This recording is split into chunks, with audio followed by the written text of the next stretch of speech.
आए हुए सभी परमात्माओं को मेरा नमस्कार।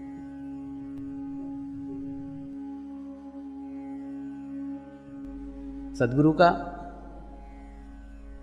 शरीर एक मायाजाल है और उसके पास में हर दफे आपके स्थिति से अधिक देने की इच्छा सदैव रहती है, लेकिन आपका हाजमा अच्छा नहीं हो तो उसको आप पचा नहीं सकते। जैसे मैंने कल बताया था कि गुरु 7वें माले पे ले आके रख देता है, लेकिन 7वें माले की आपकी स्थिति होना चाहिए ना। अगर आप एक माले पे चढ़े, वहाँ पे कुछ दिन एडजस्ट हुए, दूसरे माले पे चढ़े, वहाँ पे कुछ दिन एडजस्ट हुए, ऐसे क्रमबद्ध तरीके से अगर आपने प्रगति की है, आपने प्रोग्रेस किया है, तो जो स्थिति आपने प्राप्त की है वहाँ से नीचे गिरने का सवाल ही नहीं आता। लेकिन जब आप आपके स्थिति से अधिक अच्छी स्थिति प्राप्त करते हो, वो अच्छी स्थिति आपके लिए नुकसानकारक सिद्ध होती है। इसलिए आवश्यकता है आपका विकास क्रमबद्ध होना चाहिए, आपका विकास लयबद्ध होना चाहिए, अचानक कुछ नहीं चाहिए। आपके ध्यान की प्रगति धीरे धीरे होना चाहिए, अचानक नहीं चाहिए, क्योंकि अचानक आई हुई स्थिति आप पचा नहीं सकते। आवश्यकता है स्लोली प्रगति हो, धीरे प्रगति हो, लेकिन शाश्वत प्रगति हो, नीचे नहीं आने का।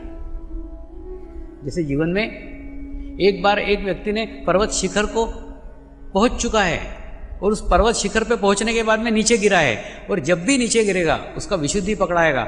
एक समय मैं उस शिखर पे था, आज यहाँ हूँ। तो जब भी प्रयास करेगा, जब भी प्रयत्न करेगा, उसको सदैव वो याद आएगा कि मैं उस शिखर पे था। ऐसा शिखर पे पहुंच के गिर के फिर शिखर पे पहुंचना अत्यंत कठिन है, क्योंकि शिखर पे हम चढ़ रहे हैं शरीर से, चित्त तो नीचे है। हर दफे महसूस कर रहा है कि हम नीचे थे और कहाँ पहले थे। इसलिए आवश्यकता है आप धीरे धीरे प्रगति करो, धीरे धीरे प्रोग्रेस करो, और धीरे धीरे प्रगति करते करते आप उस उच्च शिखर की तरफ पहुंचो। भले ही कुछ समय लग जाए, कोई आवश्यकता नहीं है जल्दी करने की, आराम से पहुंचो, लेकिन पहुंचने के बाद में वहाँ स्थायी हो, वहाँ शाश्वत हो, वहाँ शाश्वत रहना सीख जाइए। तो ऐसा स्थूल शरीर को नमस्कार करके हम हमारे ही प्रगति के बीच में बाधक बन रहे हैं। हम वो स्थिति प्राप्त कर रहे हैं जो हजम करने की स्थिति हमारी नहीं है, तो ये हमारे लिए भी नुकसान है व्यक्तिगत। दूसरा, आप अनेकों साधुओं का नुकसान कर रहे हैं। जो साधक उस शरीर के माध्यम से चेतना को प्राप्त कर रहे हैं, चैतन्य को प्राप्त कर रहे हैं, उसके बीच में आप अवरोध खड़े कर रहे हैं। जो हजारों लोग ग्रहण कर रहे हैं उसको आप रोक रहे हैं, आप उसके ऑब्स्टिकल बन रहे हैं, आप उसके अवरोध बन रहे हैं। तो इसके कारण आपके हाथ से अनजाने में हजारों साधुओं का नुकसान हो रहा है। और तीसरा, उस सद्गुरु के शरीर में अनजाने में आप आपकी बीमारियां इनपुट कर रहे हैं, डाल रहे हैं। तो उस शरीर को भी अनजाने में नुकसान पहुंचा रहे हैं। तो इसमें साधक का भी फायदा नहीं है, साधकों का भी फायदा नहीं है, सद्गुरु का भी फायदा नहीं है, किसी का फायदा नहीं है। जब तीनों को नुकसान है इसमें, तो ये प्रक्रिया में जाएं क्यों? आवश्यकता है आप इस नाशवान शरीर से परे जाने की कोशिश करो। आज की गुरु पूर्णिमा शक्ति पूजा है, व्यक्ति पूजा नहीं है, किसी व्यक्ति विशेष की पूजा नहीं है। उस व्यक्ति के माध्यम से हम उस शक्ति की पूजा कर रहे हैं। ये शक्ति अविनाशी है। आपका चित्त उस व्यक्ति पे नहीं, उस शक्ति पे होना चाहिए। इसलिए सदैव आपका चित्त उस शक्ति पे रखो, ताकि आप वो शक्तियाँ ग्रहण करते चले जाओगे। आवश्यकता है व्यक्ति पूजा और शक्ति पूजा में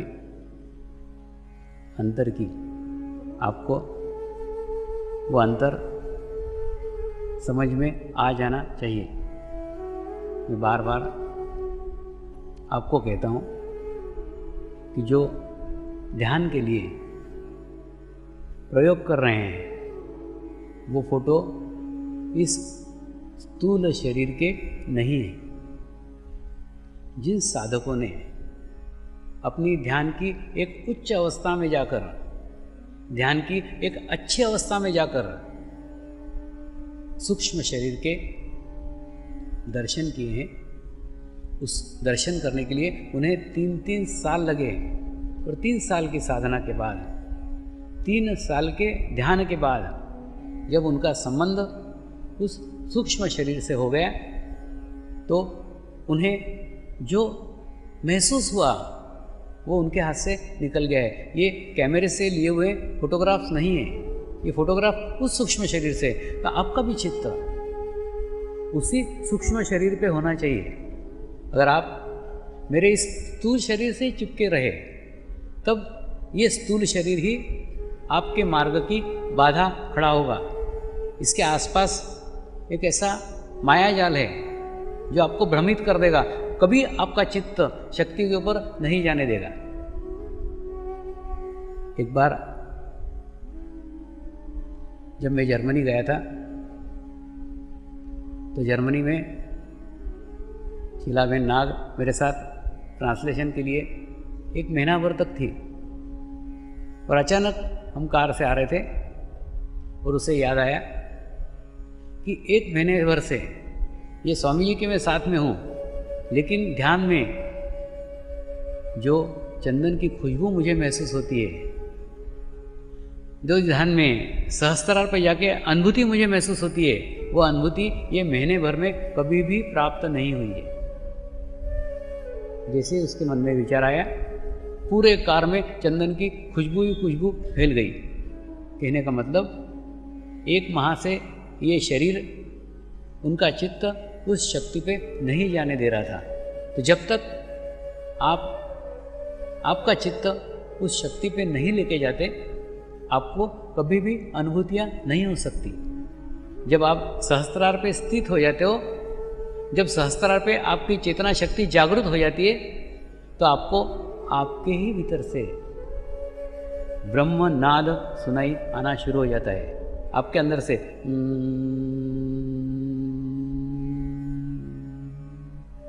इस प्रकार का नाद गूंजने लग जाता है। और जब वो गूंजना शुरू हो जाए तो आपको बाहरी कोई ज्ञान सुनने की आवश्यकता नहीं रहती। आपके ही उस मस्ती में, आपके ही उस आवाज़ में मस्त हो जाते हो। आपको फिर बाहर से आया हुआ आवाज़ सुनने की कोई आवश्यकता नहीं रहती। बाहर से आया हुआ कोई भी व्यक्ति आपको बाधा निर्माण करता है, आपकी इच्छा करती है आपके आसपास कोई ना आए, क्योंकि जैसे ही आपके आभा मंडल में, जैसे ही आपके ओरा में कोई भी व्यक्ति प्रवेश करता है तो आपकी वो आवाज़, आपका ब्रह्मनाद सुनना बंद हो जाता है। इसलिए अगर आप उस आवाज़ को सुनना शुरू कर दो तो बाकी कोई ज्ञान बाहर से ग्रहण करने की आवश्यकता ही नहीं रहेगी। वो ब्रह्म ज्ञान, वो सजीव ज्ञान आपको दुनिया का सारा ज्ञान करवा देगा। लेकिन आपके भीतर के उस ब्रह्मनाद को सुन करके आनंदित होने के बजाय बाहर की आवाज़ें, नाशवान शरीर की बातें सुनने के आदी हो गए हो, तो कृपया आपका चित्त इन शब्दों से, सुनने से ऊपर लेके जाइए आप अंतर्मुखी होइए और अंतर्मुखी होने के बाद आपको ही आपके भीतर की आवाज़, आपको ही आपके भीतर का नाद सुनाई आना शुरू हो जाएगा। इसलिए गुरु पूर्णिमा का पर्व आपके जीवन में एक नया बदलाव लेके आए। आप व्यक्ति से शक्ति की तरफ परावृत्त हो, और ये परावृत्त करना मेरा कर्तव्य है, मैं नहीं चाहता आप इस नाशवान शरीर को पकड़ करके बैठ जाओ। इस नाशवान शरीर को पकड़ करके कभी भी शाश्वत सत्य प्राप्त नहीं किया जा सकता है। समर्पण मेडिटेशंस में बार बार हर गुरु पूर्णिमा पे कुछ ना कुछ परिवर्तन घटित हुआ है, कुछ ना कुछ बदलाव आया है। बदलाव इस बात का द्योतक है कि गुरु जीवंत है। ग्रहण करने की क्षमता, बदलने की क्षमता, नया लेने की क्षमता आज भी हमारे में विद्यमान है। पहली गुरु पूर्णिमा में कुंडलिनी तक बात चलती थी। दूसरे गुरु पूर्णिमा में चक्रों के ऊपर बात शुरू हुई। तीसरी गुरु पूर्णिमा में गुरु मंत्र के ऊपर बात शुरू हुई। तो चौथी गुरु पूर्णिमा में समर्पण के ऊपर बात शुरू हुई। पांचवी गुरु पूर्णिमा में उरा के ऊपर बात शुरू हुई। तो 5 साल पूर्ण हो गए हैं। ये छठी गुरु पूर्णिमा है। और जिस प्रकार से एक छोटा सा बच्चा 5 साल के बाद आत्मनिर्भर हो जाता है, स्वयं अपने पैरों के ऊपर निर्भर होकर चलना शुरू कर देता है, उसे किसी बैसाखी की आवश्यकता नहीं होती। ठीक इसी प्रकार से इस छठी गुरु पूर्णिमा में जो परिवर्तन है, परिवर्तन यह है कि प्रत्येक साधक विश्व चेतना के साथ जुड़े। प्रत्येक साधक का कनेक्शन उस विश्व चेतना के साथ हो और वो एक स्थिति को प्राप्त करे कि उसे कोई माध्यम की, कोई फोटो की, कोई मंत्र की, कोई दिए की, कोई आरती की कोई आवश्यकता ही न हो। आप यह स्थिति प्राप्त करने के लिए सबसे पहले अपने जीवन में ध्यान को नियमित बनाइए। कई बार मैं देखता हूँ आप ध्यान तब करते हो जब आपको कोई बीमारी हुई हो।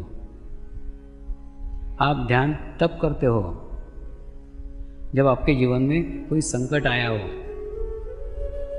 आप ध्यान तब करते हो जब आपके जीवन में कोई समस्या आई हो। ये ध्यान करने का एकदम गलत समय है, गलत स्थिति है। सिर्फ आप आपके स्वार्थ के लिए उतने समय करते हो और जब बैलेंस हो जाते हो, जब संतुलित हो जाते हो, फिर ध्यान करना छोड़ देते हो। फिर दूसरी समस्या का इंतजार करते हो, फिर दूसरी बीमारी का इंतजार करते हो, फिर दूसरी प्रॉब्लम का इंतजार करते हो कि आपके जीवन में दूसरी समस्या आए, फिर ध्यान शुरू करें। वो समस्या खत्म हो गई, फिर ध्यान छोड़ दिया, फिर तीसरी समस्या को इनवाइट करते हो। तो समस्याओं को बार बार इनवाइट कर रहे हो और एक गलत जगह ध्यान कर रहे हो। लंगड़ा कभी दौड़ नहीं सकता। दौड़ने के लिए एक स्वस्थ व्यक्ति होने की आवश्यकता है, एक समस्या रहित व्यक्ति होने की आवश्यकता है। जब आप समस्याग्रस्त हो, आप रोगग्रस्त हो, आप समस्या से घिरे हुए हो, तब तो दौड़ ही नहीं सकते। दौड़ने का उचित समय तभी है जब आपके जीवन में आपको कोई समस्या नहीं है, आपको कोई प्रॉब्लम नहीं है। ऐसी स्थिति को प्राप्त करते हो, ऐसी स्थिति में दौड़ा जा सकता है। आध्यात्मिक स्थिति तभी प्राप्त की जा सकती है जब आपको कोई समस्या नहीं हो, आप एक स्वस्थ हो, आप एक तंदुरुस्त हो, आप एक बैलेंस व्यक्ति हो। लेकिन जब ऐसी स्थिति रहती है, आप ध्यान को छोड़ देते हो। नियमितता नहीं है आप में और मेरे में। मैं एक ही अंतर महसूस करता हूं, नियमितता नहीं है। आज थोड़ी देर के लिए मैं आपको ध्यान करने के लिए लेके बैठा, मुझे खांसी आने लग गई, मुझे तकलीफ होना शुरू हो गई। क्यों? क्योंकि जो ध्यान करने बैठे हैं वो लोग उस ध्यान के सुपात्र नहीं है, वो ध्यान करने के योग्य नहीं है। उनका शरीर जवाब दे रहा है, उनका शरीर ध्यान करने के लिए अपने आप को कमजोर महसूस कर रहा है। और कमजोर इसलिए महसूस कर रहा है क्योंकि उस देह को ध्यान करने की आदत नहीं है, रेगुलर नहीं है। वो ज़्यादा वाइब्रेशन, ज़्यादा एनर्जी सहन नहीं कर सकता, खांसने लग जाता है।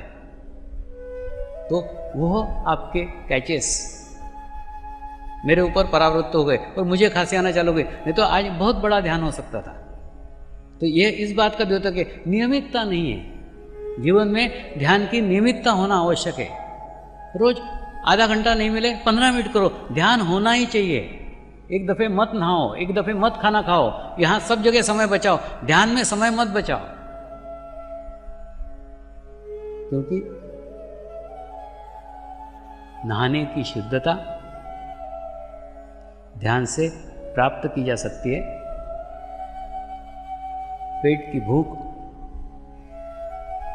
भी ध्यान के द्वारा प्राप्त की जा सकती है, लेकिन भोजन से ध्यान प्राप्त नहीं हो सकता और नहाने से ध्यान की स्थिति नहीं आ सकती। इसलिए आवश्यकता है जीवन में ध्यान को नियमित करो। आप पार्ट टाइम जॉब करते हो, समस्या आई ध्यान किया, समस्या गई ध्यान छोड़ा, बीमारी आई ध्यान किया, बीमारी गई ध्यान छोड़ा। ये पार्ट टाइम जॉब नहीं है, फुल टाइम जॉब है। आपको रोज नियमित ध्यान करना है, चाहे समस्या आए या नहीं आए, चाहे बीमारी आए नहीं आए, संकट आए नहीं आए। बार बार संकट इसलिए आ रहे हैं क्योंकि नियमित ध्यान नहीं करते। बार बार समस्याएं इसलिए आ रही है क्योंकि नियमित ध्यान नहीं करते। आप थोड़ा सा ध्यान करके थोड़ी सी एनर्जी प्राप्त करते हो, फिर समस्या दूर हो जाती है। लेकिन समस्या की जड़ तो भीतर ही है ना, और जब तक आपके अंदर की जड़ नहीं निकलेगी, आपकी समस्या प्रकट होती जाएगी, एक के बाद एक, एक के बाद एक, एक के बाद एक। तो अगर इन सब को दूर करना है तो नियमितता रखो, ध्यान नियमित होना ही चाहिए। दूसरा, कई बार मैं महसूस करता हूं कि आपकी एकाग्रता अनेकों जगह एक साथ रहती है। मैं कभी हृदय चक्र के गुरु के पास पहुंचा तो नाभि चक्र के गुरु ने मुझे वहाँ पर भेजा हुआ था, और वहाँ पे भेजने के बाद मैं पूर्णतः समर्पित हृदय चक्र के गुरु के प्रति हो गया। नाभि चक्र के गुरु को भूल न दिया, क्योंकि नाभि चक्र के गुरु ने मुझे हृदय चक्र के गुरु तक पहुँचाया है। अगर वहाँ जाके भी मैं नाभि चक्र के गुरु को याद करूँ तो उस नाभि चक्र के गुरु के साथ भी नाइंसाफ़ी है, और उस हृदय चक्र के गुरु के साथ भी नाइंसाफ़ी है। आवश्यकता है गुरु के प्रति पूर्ण समर्पण तभी हो जब गुरु ने जहाँ आपको पहुँचाया है वहाँ आप स्थित हो जाओ, वहाँ ग्रहण करो, वहाँ आपकी रिसीविंग पूर्ण लगाओ। आप एक साथ 10 जगह से एनर्जी ग्रहण करने का कोशिश करते हो, 10 जगह हाथ पैर मारते रहते हो, ये नहीं मिला तो वो नहीं मिला तो वो नहीं मिला तो वो, फिर कंपेयर करते रहते हो, और बाद में सब गाड़ियाँ निकल जाती, आपको बैलगाड़ी भी नहीं मिलती। अरे कोई तो पकड़ो, सबकी तुलना करते रहोगे, कौन सी फास्ट है, कौन सी टाइम पे चलती है, कौन से उसके अरेंजमेंट्स अच्छे हैं, सब देखते बैठते हो, लेकिन बैठते किसी में भी नहीं ना। कहीं तो बैठो, कहीं तो स्थित हो, एक जगह स्थित हो। अभी हाल ही में एक घटना आश्रम के अंदर हुई। एक लड़का अपने भाई के साथ बहुत दूर से आया हुआ था। उस लड़के ने भी अपने जीवन में अनेकों गुरु किए हुए थे, अनेकों गुरुओं को मानता था, अनेकों गुरुओं में उसकी आस्था थी। लेकिन जब जीवन संकट से पूर्णतः घिर गया तो उसने आत्महत्या करने की सोची, और आत्महत्या करने के लिए जा ही रहा था।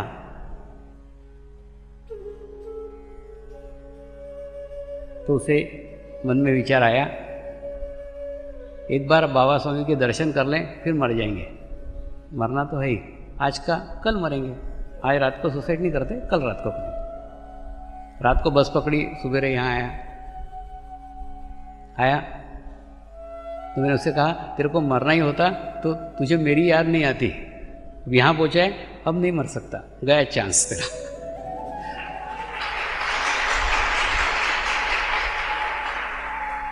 तो मेरा कहना यह है कि जब आप 10 गुरुओं को नतमस्तक हो रहे हो,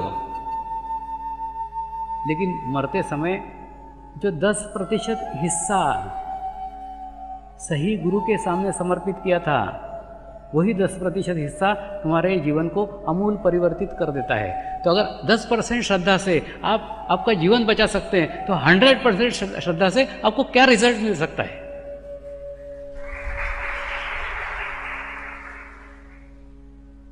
पाने वाला 10-10 पैसे 10 जनों के सामने रखता है और मुझसे 1 रुपये की वसूली चाहता है, तो ये कैसे संभव है? 10 पैसे रखे 10 पैसे मिलेंगे, 10 पैसे रख के तू रुपया वसूल कर रहा है। तो कहने का मतलब, श्रद्धा को एक जगह स्थिर करो। एक जगह स्थिर होने के बाद कभी जीवन में कोई समस्या नहीं रहेगी। नमस्कार।